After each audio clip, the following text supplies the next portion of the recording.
Let's look at some steps to factor a three-term equation. The first thing I need to do is I need to check and see if it's in standard form.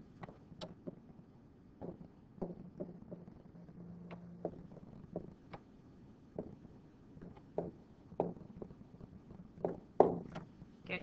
Standard form means that my exponents are descending in order. So in this example, we've got k squared, k to the first, and when you have a constant, it's really your exponent is 0. So I do have 2, 1, 0, and I'm good. My equation is in standard form.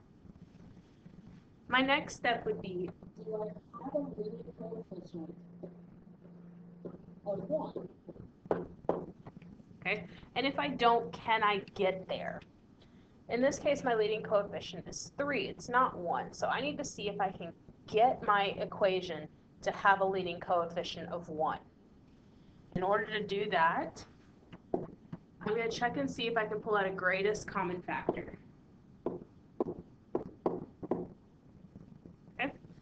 I need to see if there is a number or a letter that goes into each one of my terms. Well, my 3k squared and my 33k both have k's, but 72 doesn't, so I can't pull out any kind of variable. So let's look at the numbers now instead. Is there a number that goes into 3, 33, and 72? You should have come out with 3. Okay? All of my terms are divisible by 3. 3 goes into 3, 3 goes into 33, and 3 goes into 72. So let's work on rewriting my equation. I would take each term and I would divide it by 3. Well, 3 divided by 3 is 1, so I know I just have k squared. 33 divided by 3 is 11, so I have 11k. And 72 divided by 3 is 24. Now I'm looking a lot better. I've got a polynomial that's got a leading coefficient of 1. It's going to be a whole lot simpler to factor, and it would go back to the simple factoring video that you would have watched earlier.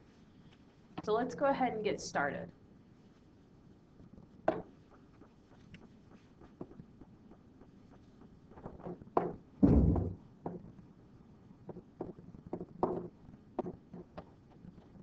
We're going to look at breaking it into binomials now.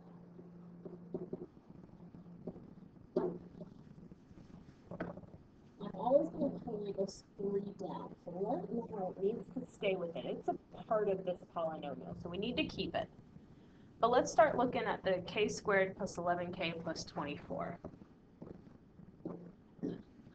We know I'm going to need 2 sets of parentheses in order to break everything up. Because we've got a leading coefficient of k, or of 1, I'm sorry, and we've only got k squared, we know that both of my parentheses are going to lead off with k, okay, because k times k is k squared. I don't have to worry about getting a number in there. I don't have to worry about a degree higher than 2. I can just put the 2 k's and put them down. The next thing I want to look at is I want to look at my signs. My signs in the polynomial are positive and positive, which means I need 2 numbers that will add together to a plus and multiply together to a plus. The only way we can get this is if both set of signs are positive. Okay, so we know it's going to be k plus something and k plus something else. Here's the hard part. I need to find 2 factors of c, which in this case is 24, that add together to b, which in this case is 11. So if I start listing the factors of 24, I've got, we'll list it over here. 1 times 24. I've got 2 times 12. I've got 3 times 8. 4 times 6. And I'm going to stop there because the next one will be 6 times 4, and then we're just repeating ourselves. I need to find which set of these factors adds up to 11. Well, if I add 1 and 24, that's 25. If I add 2 and 12, that's 14. If I add 4 and 6, that's 10. The only one that can add to 11 is 3 and 8. Now, like we said in the simple factoring video, it doesn't matter what order they go in right now. We just have a leading coefficient of 1. I don't really need to worry about where 8 goes or where 3 goes. They can go in any order we want. Now, if the directions told you to just factor, this would be your final answer.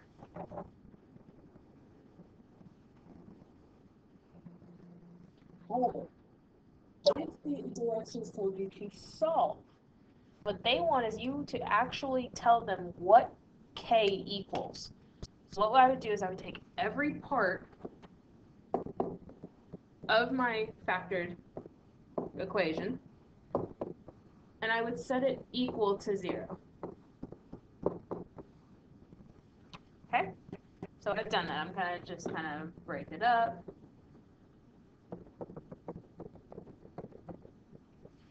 Well, if I look at the first part, 3 equals 0, well, that doesn't work. Okay? That's not true. 3 doesn't equal 0. 3 equals 3 and 0 equals 0. So it is not going to be one of the roots, okay, or one of the zeros of this polynomial. I don't really need to worry about it. However, I always want it there because if I ask you for factored form, that 3 has to be there. So keep it with it. The next section, I've got k plus 3 equals 0. In order to solve for k, I would need to do opposite operations. Okay, inverse operations. It was a positive 3. So I need to subtract 3 from both sides in order to solve for k.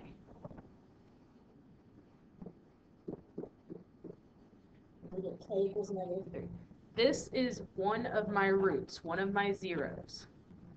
So I can go ahead, box, circle, cloud, highlight, whatever you do. Well, I can move on to the other one. I've got k plus 8 equals 0. Inverse operations, subtract 8 from both sides of the equal sign, the left side and the right side. And we're going to end up with k equals negative 8. The weirdest 8 you've ever seen, but it's an 8. So again, if you were asked to find the factored answer, this would be your answer right here. If you were asked to find the zeros, you would need both of these answers.